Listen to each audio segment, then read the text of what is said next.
অন্ধকারের ছায়া। এই বাড়ি নিয়ে ভয়ঙ্কর কৌতূহল ভিডিও দেখতে থাকেন। একটি ছোট্ট গ্রাম, যেখানে সন্ধ্যা নামার পর কেউ ঘর থেকে বের হয় না। কারণ শত বছর আগে গ্রামের পাশের জঙ্গলে এক অভিশপ্ত বাড়ি ছিল, যেখানে এক পিশাচিনী বাস করত। সে মানুষের আত্মা শুষে নিত, বিশেষ করে শিশুদের। এক রাতে গ্রামের কিছু তরুণ কৌতূহলবশত সেই বাড়িতে ঢোকে।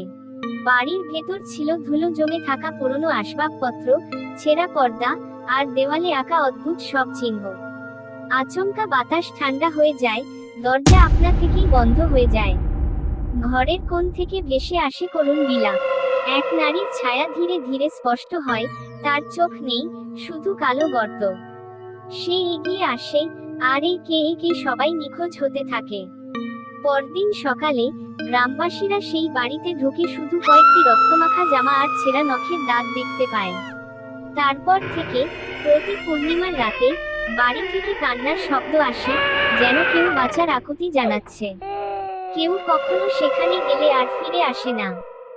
ওদের একজন, রফিক, দেয়ালে হাত দিতেই একটা শীতল হাত তার গলা চেপে ধরে। বাকি সবাই চিৎকার করতে করতে পালানোর চেষ্টা করে, কিন্তু বাড়ির দরজা কোনোভাবেই খোলা যায় না।